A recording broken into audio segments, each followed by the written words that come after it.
If you're passionate about starting a clothing line, you're ready to take action ASAP, this video is for you. I break down in depth the actual step-by-step guide on how to start the fashion brand and actually make sales and get customers. I'm the owner of women's fashion brand Bad Society Club that I started 5.5 years ago, and I've generated over $10 million in revenue from my brand. So I have the exact experience and knowledge on how to get a brand from zero with a small budget all the way to 10 million. And actually, from these exact tips that I'm going to give you today, Bad Society generated £1 million in revenue in just 9 months from launching. So after watching this video, you're going to know all of the steps on how to start and make money fast.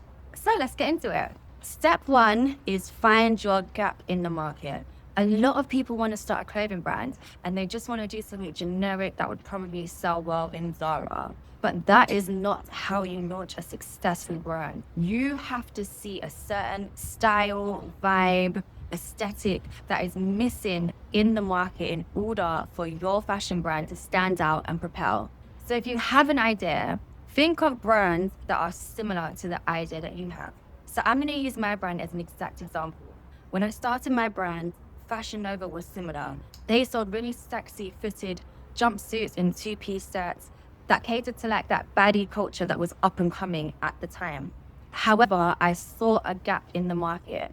There was nobody appealing to that same group of females or that same demographic that was a luxury or premium brand. Premium in cut, premium in fit, premium in quality, premium in fabric quality. And so therefore, I knew that my idea was working. The demographic of baddies was up and coming and it was selling well because Fashion Nova was growing so quick. But I knew that there was a small gap, and if I filled that gap of a more premium brand, that I would be successful. And so you need to go out and look at similar brands, look at what's already working. We don't need to completely reinvent the wheel. We need to get inspired by what's already working and then figure out, how do I make it different? How do I make it better? And that's in everything, in the clothing, in the fabric, in the marketing, every aspect, every dynamic. You need to look at what's working and how do we make it better. Finding the gap in the market is so important, because if you blend in with everybody else that's already established and already visible in the market, nobody is going to come to your company. What is the point in coming to your company when they can just go to the brand that they're already familiar with? It takes a lot of marketing money to get people to see your brand and trust your brand. And so therefore, you have to stand out in order for consumers to want to give your brand a chance in the beginning. Trust me, people don't just shop from brand new brands like you think they will. And so you need to make sure that your brand stands out enough that people think that this outfit is so nice, I'm willing to trust this new brand, even though I don't know the fit, even though I don't know the fabric quality, I don't know if they're legitimate, I don't know how long delivery takes. All of these things that they don't know about you are going to make them skeptical of buying. And so you have to stand out so much because you're a gap in the market that people want to trust you because they want to buy from your brand so much. Once you've figured out what your brand identity is by finding the gap in the market, you then need to make sure you do extensive customer research. Now, what does that mean? You need to see what customers are actually going to buy from your brand. Who is your actual target demographic? Again, I'm going to use my brand as the perfect example, Bad Society. I knew that my customer was going to be somebody who liked the baddie culture. You know, somebody who either had their body done, somebody who either goes to the gym, a girl that goes out clubbing a lot, a girl that goes out a lot, who's young, mid to late 20s, has enough money to buy premium stuff, but still probably single. Or if they're in a relationship, they're going out with their partner, they're having fun. And so I knew that that was my customer. And so what I had done before launching my brand was I followed every single influencer that fits that demographic. We're talking about girls like Jada Chavez, Ari Fletcher, Tommy Lee, and I stalked their life. I didn't know about half of those influencers. I knew Tommy, and the other girls I actually didn't know. I knew them from finding them from another brand that they modeled for. And so I stalked them. I found everything out about them, what they did in a day, where they went, what they did for fun, what they were wearing. I found out about everything about them, literally stalked them, because I wanted to become my customer. I feel like my brand was easy for me to know how to serve my customer because I am my customer. I am that girl. Especially back then when I started when I was 25. I was in a relationship, but we were going out so many times a week, having fun, we were traveling the world, going clubbing. So I needed all of them sexy outfits. So I knew that that market was undisturbed because I could never find outfits. And if I did find outfits, I would see younger girls that were maybe 18 or 16 wearing the same thing as me, and I didn't like that. So I knew that there was a need for my brand because I was a customer. And then I also knew the type of lifestyle that my customer lived because I was a customer. But that's not always the case. You're not always going to be the customer. And even if you are, you need that validation. You need to find girls that are similar to you so that you can see, okay, yeah, they do the same things as me, or they do this different to me, and I can add that as part of my brand. You need to understand what it is that the people who are going to buy your brand get up to, what they wear, how they dress, what they prefer, what colors they like, what fit they like. Do they prefer dresses to jumpsuits? Do they prefer leggings to mini dresses? You need to know all of these things, and you need to be able to start adding things up in your head, clocking things and adding it up like data in your head. Not just stalking to look or stalking to observe, but stalking to find data, to extract as much data about your customer demographic as possible. Another tip on top of that is to do the same thing with normal girls that aren't influencers, but girls that would be buying from your brand. So the easiest way to do that is to go through maybe influencers that you would want to use, or the influencers that you're stalking, and go through their comments and see what type of girls follow them and what type of girls are inspired by them. That way you can know, okay, if I was to use this person to promote my brand, who would they be promoting to? Because whoever they're promoting to is going to be your future customer. And so you can go through it, click through their profile page. She looks like she would be my customer. What brands is she wearing? Okay, yeah, she wears my competitors. She will definitely be my customer. Follow, watch all of her stories, figure out how her life is. What does she wear? Where does she go? How often does she go out? Because influencers are going to have an inflated lifestyle in comparison to the majority of your customers. Influencers might go out 2, 3, 4 times a week, but your customers might only go out once or twice a month. So it's important to also find your customers. You can also find your customers in the tag section on Instagram for similar brands. You're going to see what customers are tagging them, and then again, see, okay, this is the type of girl that tags that brand. That type of girl will probably be my customer. Does my idea serve her? Would she like my idea? For me personally, I think the easiest way to start a brand is to just start a brand that you would want. That's what I do. Like, even now that I've taken some time off Bad Society, I find it so hard to shop because I'm just like, I don't like any of these clothes. Like, the only brand I like is Bad Society. I'm so biased to my own brand, but it's because I make everything for myself. I'm the customer. So I feel like the easiest way to have a successful brand is to just, am I sweating, guys? So hot. Easiest way to have a successful brand is to just be your customer. And even sometimes I force myself to go to the club, to go to certain events that I can't be bothered to go to literally take mental notes. What is everyone wearing? What is everyone doing? What's the culture nowadays? What outfits are popular? Just so I can do market research, because I know the Bad Society Club girl goes clubbing. I also know that they go to lounges, like shisha lounges. So I will go out there. Like, even if I can't be bothered, I always make sure I am where my customer is in real life. That's a great tip as well. So once you know your customer in depth, you're going to know where they go, where they hang out, and then you can make sure that you're there too. But it's just so much easier if you're the customer, because then you can just do what you normally do. Say you go to a shisha lounge once a week, just start going 3 times a week and start taking notes of what everyone's wearing for maybe like the span of 2-3 weeks. And then you're going to understand your customer more. If you're starting a brand where people are going to wear it clubbing, then just go to the club a little bit more. But I will highly advise in a brand where you are the ideal customer. It makes everything so easy, and it makes it so much easier to get the brand right and to start making money quickly. Step 3 is to get a mentor. Now, before I started Bad Society, I took a course, an online course, from somebody who had built a water bottle brand actually to 2 million in revenue. So I took that course, even though it wasn't fashion related. I knew that they had an online store and they were selling products and they were using influencer marketing and Facebook ads. And so I learned from them. Their course was a big investment for me at the time. I think $2,000 or £2,000. But from taking that course, I learned everything that I needed to learn in order to make £1 million in 9 months. That's insane. For £2,000 in hindsight, that's the cheapest thing I've ever bought. And so I will be teaching people specifically how to start an online brand through my Scale and Sell Out course that is launching in a few weeks. So if you're interested, join the waitlist. I'm literally teaching everybody that has an online brand, not just a clothing brand. I will be using my brand as a case study. So you will see all of the back end of my brand, everything that Bad Society does, all of our numbers, all of our analytics, everything on how we went from 0 to $1 million in 9 months and how we've went to $10 million in under 6 years. I'll be teaching you everything step by step. This is more beginner to intermediate. So I feel like in this day and age, figuring out how to get a design made, going on Alibaba, finding a manufacturer is pretty easy. Everyone can do that. There's so much information on that for free. So this course does cover that, but more in depth on how to make sure that you design the right item that's going to go viral, that's going to sell quickly. And then it's heavily focused on marketing.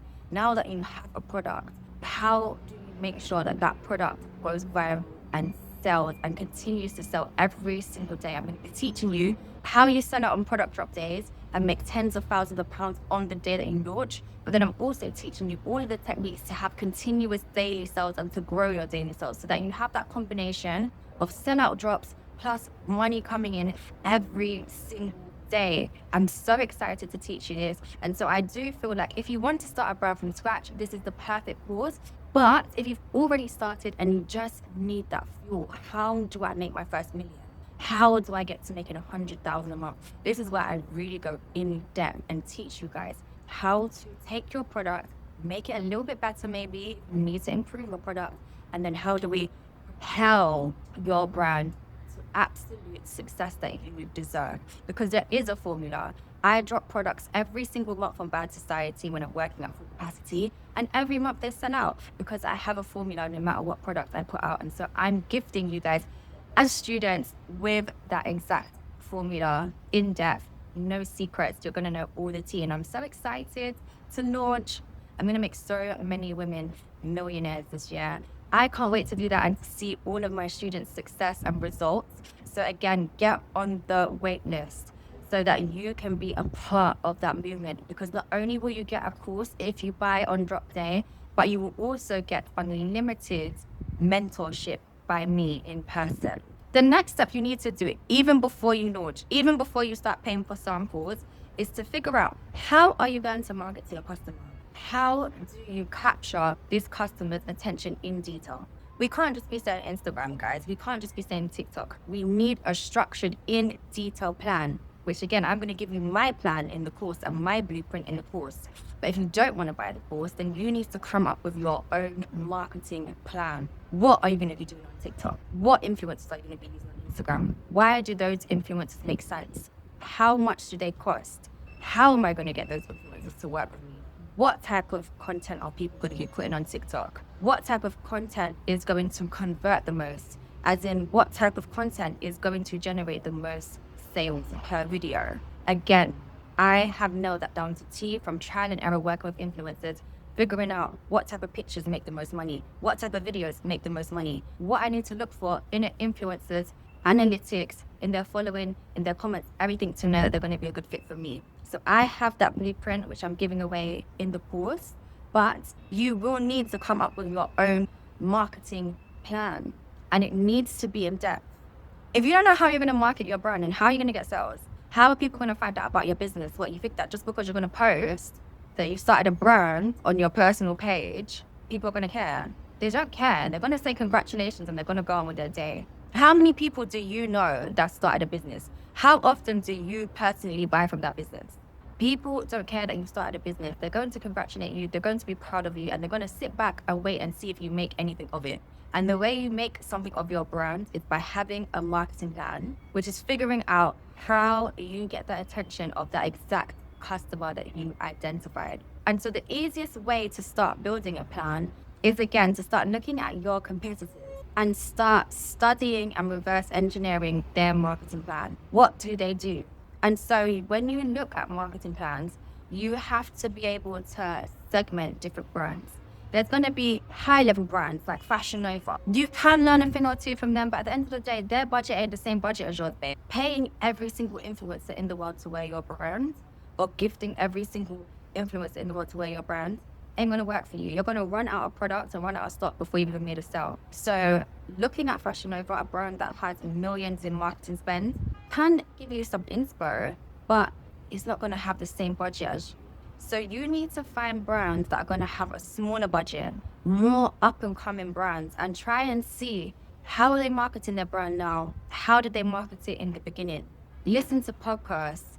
I would listen to every podcast that the owner of House of CB done when I was starting, every podcast of any brand. Like I said, I bought a course with somebody that done a water bottle brand. Her brand is not known. I don't even remember the name of it. But anybody that had any brand, I was willing to listen to how they started, their starter story. How did you start? I was stalking everybody's podcast. I was taking notes on every single type of brand. It doesn't matter whether it's a hair brand, a water bottle brand, a supplement brand. Take your notes and accumulate the common denominator of what everybody is saying. So you need to make sure that you're observing things, you have your business mind on, that every single time you're on social media, you literally are with your business brain. You need to be analyzing everything, observing and taking notes. You are no longer a consumer of social media. You are now a producer. You're about to start producing a product. You're about to start producing content to market your product.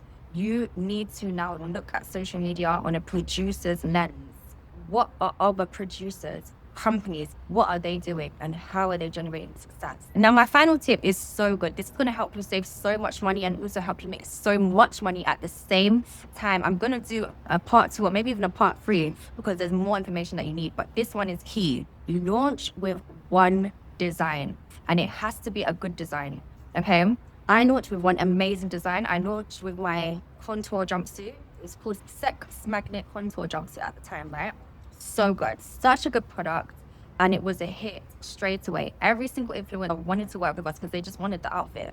And that's how good your product needs to be. Right now, influencer marketing is a business. When I started, being an influencer was just cool. So influencers were still open to work with most brands, but they still were being selective. So I needed to make sure that my product was so good, so tailored to my customer that influencers would want to stay yes and work with me.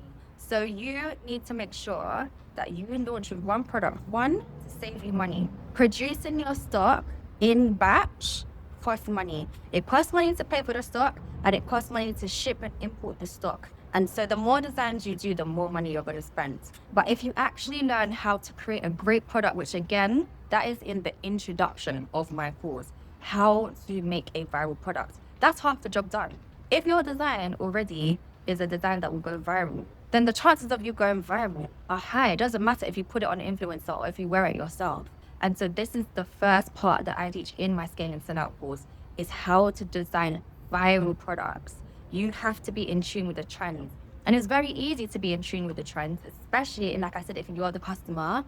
But there's so many different websites that you can use in order to be in tune with the trends. So for example, before burgundy was trending, last year in 2025 or 2024, I already knew it was about to be trending in 2023 because there's reports online for free about this.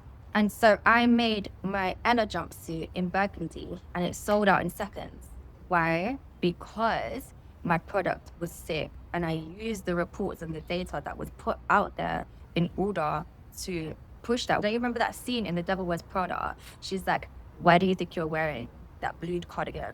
Because I selected blue and didn't. It's already selected. All the trends, all the colors are already pre-selected and these reports are available for you to pull and extract all the data that you need. And so from my experience, launch with one design and take your time with that design. Make sure that design is a viral design. Make sure that your outfit that you design is going to fit into their lifestyle. On the month that you're going to launch, where is your customer going to be going? If you put a black outfit out in the summer, it's not going to buy. If you put a black outfit out in November, it's going to ban because it's winter. So you need to be able to, again, pull all this data from websites online, ask Google, ask ChatGPT, everything. They will give you the answers. And also look at Pinterest, stalk your customers, all the answers are literally surrounded around you for free on how to make a viral product. You just have to start thinking about everything that you consume with a business mindset and an analytical mindset instead of just being a consumer. The biggest mistake I see people do when they start a brand is they design something that would sell out in Zara. Honey, it's not good enough. Do you want to know why it's not good enough? One, because Zara has foot traffic. People are going into Zara no matter what. You don't even know what Zara is selling. You're just going to go there to see because you know that they're going to have something good. Two, Zara is cheap. Your brand is probably going to be 2 or 3 times more expensive than Zara. And 3, Zara is in person. And so an outfit that looks good in person and that can sell in person is going to be so different to an outfit that looks good on social media. You are selling your product on social media. You have to be able to stand out on social media. That is an extremely hard task. Think of everything that's on social media. All of the lifestyle posts, all of the gorgeous women. How is your outfit going to stand out and make people stop? And a golden tip for that is when you're scrolling on social media and you see an outfit that you like and you think, oh, this is very inspo, I'm going to add this to my mood board, automatically check the comments. Are people asking, where is this outfit from? Because that is the main thing that you want people to be asking as soon as they see your brand promoted. Where is this from? You want people to be desperate to know where it's from. And it's even better that if the outfit is already tagged in the description, but people are still asking, that means they're desperate. That means they wanted the outfit so bad that they didn't even check that the description or the caption already had it tagged. So this is part 1. Next week I'll put out part 2. So make sure you're subscribed and got notifications on so you don't miss out on that. In the meantime though, this video here, which teaches you the fastest route to get to 100K marks, is going to give you a lot of insight on how to market your brand. And if you do want to be mentorship by me, then make sure you join the waitlist in the description because I am making millionaires this year. And either you're going to be involved or you're not. You decide. Love you.